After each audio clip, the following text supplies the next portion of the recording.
Are you a woman that suffers from estrogen dominance, or are your excess estrogens starting to turn into male hormones? Let's find out more.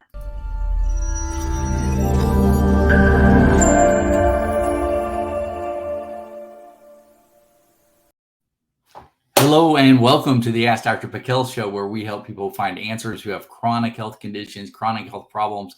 And today we want to talk about women who have the symptoms of either high estrogen, excess estrogen levels, which can be a problem, a dangerous problem even, or if those estrogens are starting to convert into testosterone, which can be just as bad too and cause just as many symptoms. So let's dive right in with that. All right. So what happens in the body, and what's an answer here that's kind of a secret, powerful thing that can be used? Well, first of all, absolutely, there's this thing called DIM, and this DIM, diindolylmethane, is pretty powerful thing that can be used to help out with these types of issues. How does it work? Well, let's go through this. So basically, you make estrogen. Ovaries and uterus are going to help with that.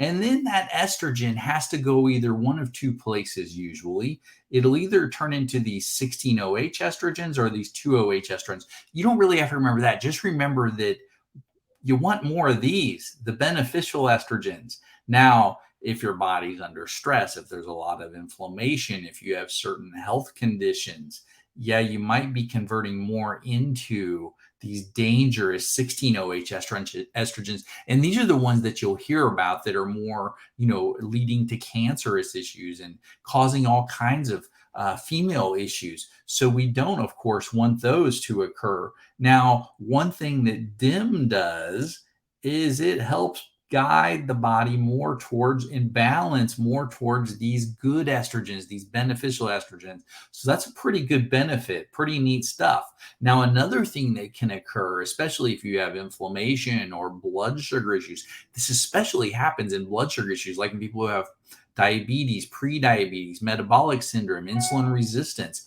Anytime your blood sugar goes high or low or kind of goes up and down, that actually can activate one of these two enzymes. One of them is called aromatase. Now, this would probably be more in menopausal women or more in even men who have blood sugar issues. Now, the other one there, the 1720 lyase, probably see that more in women that are menstruating.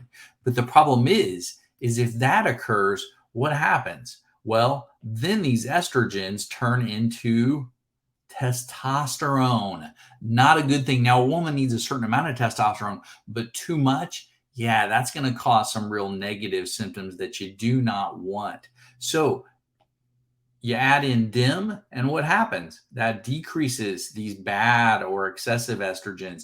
It decreases the excess testosterone conversion here, and it can even decrease the excess estrogens even in men, which we won't talk about as much of that right now. All right, so what are the symptoms if you get these either excess estrogens or even especially excess testosterone, because that'll really cause the majority of this. So yeah, definitely the oily skin, the hair loss, almost like me, and cystic acne, increased weight, and the weight that will occur in women will be more of a belly weight, that's a sign of testosterone. Normally when women get weight gain, it should occur more in the flank areas or the hips. If you start to notice it in the belly area, yeah, that's usually elevated testosterone. Facial hair, irritability and aggression, increased PMS type symptoms for menstruating females, depression, water retention, breast pain. These can all, actually, there's even more than that, but those are probably what I would call kind of the top 10. Now, where do you get this DIM? What's a good source for it? Well, first of all, it's a phytonutrient, meaning it's a plant nutrient. And this is a really potent phytonutrient. It's pretty neat stuff. Number one, biggest source and really main source is cruciferous veggies.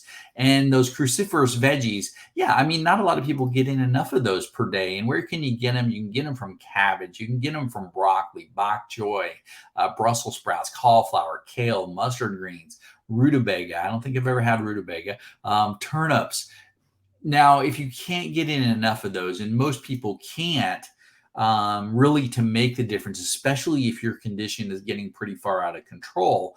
Then supplementing with DIM can be a really powerful thing and helpful thing for you. And usually at about 100 to 300 milligrams per day. And of course, before you start any supplement, ask your doctor. But DIM really has no known toxicities or anything like that. Potentially, if you get too much or when you start taking it, yeah, it could cause maybe a little nausea or stomach ache or something like that. But that's actually pretty rare. I've really never seen that. But again, this could be around the dosage. Now, the other side to this is not only taking the DIM, but getting blood sugar issues under control. And I'm going to put another video up here in just a moment that talks more about that. So as soon as you get done with this one, go to that one. And I think you'll find out even more helpful information to get you through this, because it is a pretty important issue here with this type of problem. All right. Well, God bless. Have a wonderful day, and I'll see you on the next video.